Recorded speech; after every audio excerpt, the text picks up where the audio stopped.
फिर से स्वागत है आपके और हमारे YouTube चैनल योर टारगेट पर। जो मैंने पहला वर्णमाला का हिंदी का वीडियो बनाया था, उसमें आपने बहुत ही अच्छा रिस्पांस दिया था, बहुत ही अच्छा कमेंट्स किए थे और आप लोगों को पसंद भी आया था वो वीडियो। तो मैं अब यहाँ से दूसरा मतलब हिंदी का उद्भव कैसे हुआ, स्टार्टिंग से ही स्टार्ट कर रही हूँ। काफ़ी लोगों ने मुझसे बोला कि आप स्टार्टिंग से पढ़ाइए, तो मैं यहाँ पे हिंदी भाषा का उद्भव कैसे हुआ वहाँ से स्टार्ट करने वाली हूँ।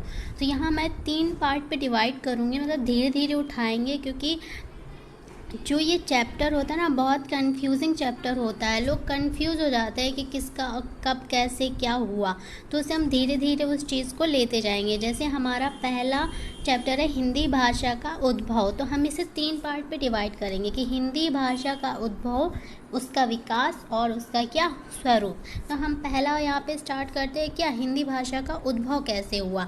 तो हिंदी भाषा का उद्भव आप लोग देखते हो, हिंदी भाषा का उद्भव किससे, संस्कृत भाषा से हुआ है। किस भाषा से हुआ है, संस्कृत भाषा से हुआ है हिंदी भाषा। देखिए यहाँ पर मैं एक एक पॉइंट्स आपको लिख के तो नहीं बता सकती, लेकिन जो जो चीज़ मैं बोलती जा रही हूँ उससे आप पॉइंट वाइज लिखते जाइए।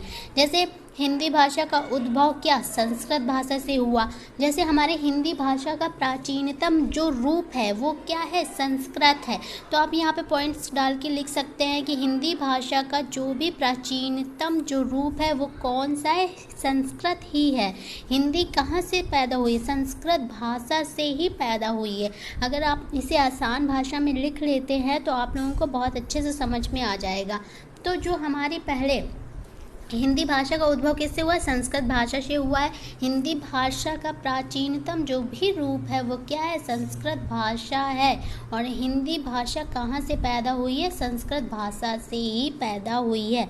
संस्कृत का काल कहाँ से कहाँ तक है, 1500 ईस्वी पूर्व से 500 ईस्वी पूर्व तक है। तो आप लोगों के इसका काल ज़रूर याद रखना है कि संस्कृत का काल क्या है, 1500 ईस्वी पूर्व से 500 ईस्वी पूर्व तक। इस काल में क्या होता है, संस्कृत मुख्य भाषा के रूप में प्रचलित थी। इस काल में क्या, जो भी हम लोगों की आम बोलचाल की भाषा थी वो क्या थी, संस्कृत ही थी। हम संस्कृत ही बोलते थे। कब, 1500 ईस्वी पूर्व से लेके 500 ईस्वी पूर्व तक जितनी भी रचनाएं होती थी, जो भी रचनाकार रचना करते थे वो किस भाषा में करते थे, संस्कृत भाषा में ही करते थे। तो यह आप यहाँ पे लिखते जरूर जाइएगा कि संस्कृत का काल क्या है, 1500 ईस्वी पूर्व से लेके 500 ईस्वी पूर्व तक का काल है। और उसके बाद आप लोगों को पता होना चाहिए कि इसमें जो भी हम लोग बोलते थे, इस काल में क्या बोलते थे, संस्कृत ही बोलते थे। उसके अलावा हम कोई भी भाषा नहीं बोलते थे। जो भी रचनाएं होती थी क्या, संस्कृत भाषा में ही होती थी। अब संस्कृत में क्या बोलते थे, ये संस्कृत के यहाँ पर रूप भी आ जाते, पूछ लेते हैं कि संस्कृत के कितने रूप हैं। संस्कृत के 2 रूप हैं। कितने रूप हैं, यहाँ पर आपको याद रखना है, संस्कृत के कितने 2 रूप हैं। कौन कौन से, पहले वैदिक रूप और दूसरा लौकिक संस्कृत या लौकिक रूप। तो वैदिक रूप में क्या हुआ, आपको ऐसे पॉइंट वाइज लिखते जाइएगा तो अच्छे से समझ में आएगा। संस्कृत के रूप कितने रूप हैं, 2 रूप हैं। कौन कौन से, वैदिक रूप और लौकिक संस्कृत या लौकिक रूप। तो वैदिक रूप में क्या होता है, वैदिक रूप में क्या हुआ है, वेदों की रचना की गई है। वैदिक रूप में क्या किया गया है, तो वैदिक रूप डाल करके आप पॉइंट में लिख लीजिएगा जिसमें क्या हुआ है, वेदों की रचना हुई है। क्या हुई है, वेदों की रचना की गई है यहाँ पर, किसमें, वैदिक रूप में। दूसरा पूछता है लौकिक संस्कृत। लौकिक संस्कृत को हम लोग क्या बोलते हैं, क्लासिकल संस्कृत भी बोलते हैं। इसको क्या बोलते हैं, क्लासिकल संस्कृत भी बोलते हैं। किसको, लौकिक संस्कृत को। तो ये नाम भी आप लोग लिख लीजिएगा कि लौकिक संस्कृत को क्या, क्लासिकल संस्कृत भी कहते हैं। क्लासिकल संस्कृत या लौकिक संस्कृत में क्या हुआ, जितने भी रचनाकार थे, जो भी रचनाकार थे वो अपनी रचनाएं करते थे, किस में करते थे, संस्कृत भाषा में ही अपनी रचनाएं करते थे। तो लौकिक में क्या करते थे, रचनाकार अपनी रचनाएं जो भी करते थे किसमें, संस्कृत भाषा में ही करते थे। अब इस काल की क्या थी, बोलियां। संस्कृत काल की बोलियां हैं जो इम्पॉर्टेंट हैं ये भी। तो संस्कृत काल की बोलियां यहाँ पे तीन तीन बोलियां प्रमुख रूप से पाई जाती है। कितनी बोलियां? 3 बोलियां प्रमुख रूप से पाई जाती हैं इस काल में। किस काल में? संस्कृत काल में। कब से कब तक है? 1500 ईस्वी पूर्व से लेके 500, ये जरूर याद रखिएगा। कितने? 1500 से 500 ईस्वी पूर्व तक। इसकी बोलियां कितनी? 3 बोलियां प्रमुख रूप से। कौन कौन सी? मध्य देशी, पूर्वी, पश्चिमोत्तर।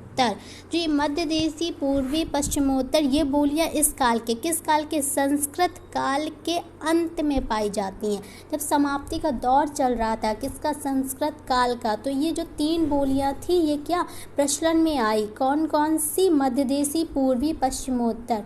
जब संस्कृत काल का अंतिम दौर चल रहा था या समाप्ति का दौर चल रहा था, तब ये क्या हुआ? इसमें 3 बोलियां, मध्य देशी, पूर्वी और पश्चिमोत्तर का क्या हुआ? ये इसमें पाई जाती। मध्य देशी, पूर्वी और पश्चिमोत्तर बोलियां किस काल की बोलियां? संस्कृत काल की बोलियां हैं। फिर क्या हुआ? संस्कृत का रूप क्या हुआ? धीरे धीरे बदलने लगा। बोली क्या हुआ? बोली के प्रभाव से संस्कृत धीरे धीरे क्या विलुप्त होने लगी। अब संस्कृत भाषा हम लोग अभी कहाँ बोलते हैं, क्योंकि संस्कृत धीरे धीरे क्या होने लगी थी? विलुप्त होने लगी थी, और संस्कृत में बदलाव आने लगे। धीरे धीरे इसके रूप में परिवर्तन आने लगा, संस्कृत के रूप में परिवर्तन होने लगा, जिससे हम पाली भाषा कहते हैं। संस्कृत काल के बाद कौन सा काल आया? पाली भाषा का काल आया। तो आपको पता है पहला क्या? संस्कृत काल था। संस्कृत काल के हमारे संस्कृत काल कहाँ से कहाँ तक था? 1500 ईस्वी पूर्व से लेके 500 ईस्वी पूर्व तक था। हिंदी भाषा का उद्भव कहाँ से हुआ? संस्कृत भाषा से ही हुआ है। संस्कृत के रूप 2 रूप थे, वैदिक रूप, लौकिक रूप, और आपको वैदिक रूप, लौकिक रूप बता दी हैं। और संस्कृत काल की बोलियां कौन कौन सी थी? 3 बोलियां थी, मध्य देशी, पूर्वी, पश्चिमोत्तर। उसके बाद हमारा कौन सी भाषा आई? पाली भाषा आई। पाली भाषा का काल आया। पाली भाषा का काल कहाँ से कहाँ तक था? 500 ईस्वी पूर्व से लेके पहली ईस्वी तक। कहाँ से? 500 ईस्वी पूर्व से पहली ईस्वी तक कौन सी भाषा बोली जाती थी? पाली भाषा बोली जाती थी। तो जब धीरे धीरे संस्कृत भाषा का विलुप्त होने लगा, तो कौन सी भाषा का स्वरूप ले लिया? संस्कृत भाषा ने पाली भाषा का स्वरूप ले लिया। तो जितनी भी बौद्ध धर्म की जो भी रचनाएं हुई हैं, वो किस में? पाली भाषा में हुई है। किस में हुई है? पाली भाषा में हुई है। पाली भाषा में हुई है। किसका? बौद्ध धर्म की जो भी रचनाएं हुई हैं, किसमें? पाली भाषा में हुई हैं। इसकी जो बोलियां थी, इसमें 4 बोलियां प्रमुख रूप से थी। कौन सी? मध्य देशी, पूर्वी, पश्चिमोत्तरी और दक्षिणी। तो आप लोगों को यहाँ पे पता है कि इस काल में जो भी भाषा बोलते थे, पाली में ही बोलते थे। और बौद्ध धर्म जब आ गया, तो उसमें जो भी रचनाएं करते थे रचनाकार, वो किस में? बौद्ध धर्म में किस में करते थे? पाली भाषा में ही करते थे। इसके बाद क्या हुआ? धीरे धीरे पहली ईस्वी से लेके 500 ईस्वी तक पाली भाषा भी अपना रूप बदलने लगी।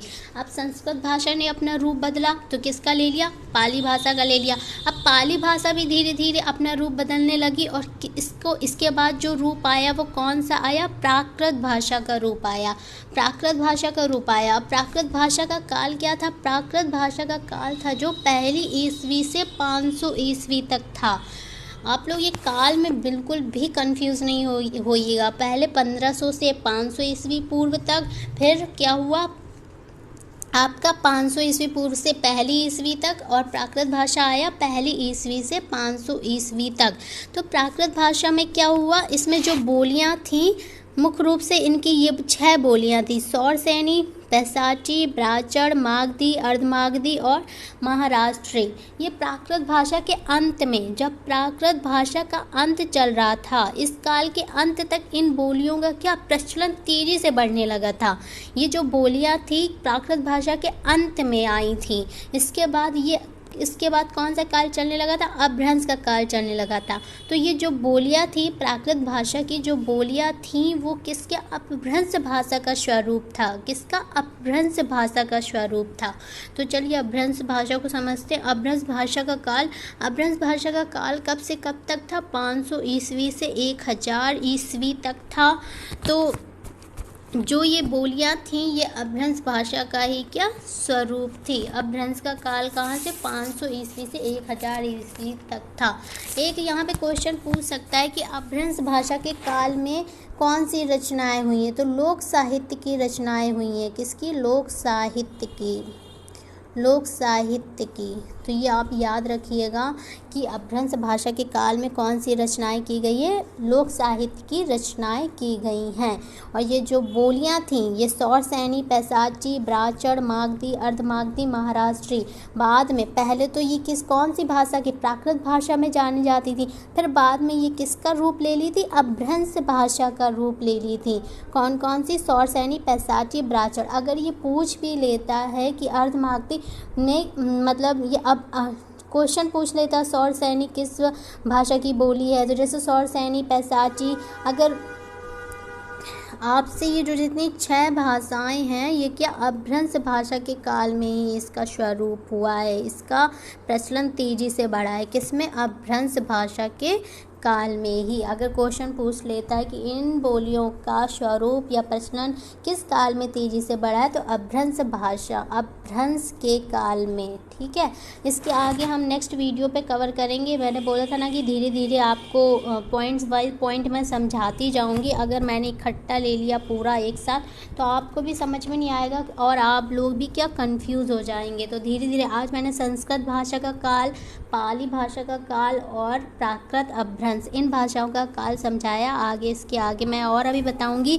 कि सौरसैनी में कौन कौन सी रचनाएं, ब्राचड़ कैसे की गई हैं, वो सब मैं डिटेल से अगले वीडियो में बताऊंगी। तो अगर आपको ये वीडियो पसंद आए तो आगे शेयर ज़रूर करिएगा और चैनल सब्सक्राइब करिएगा। Thank you for watching this video.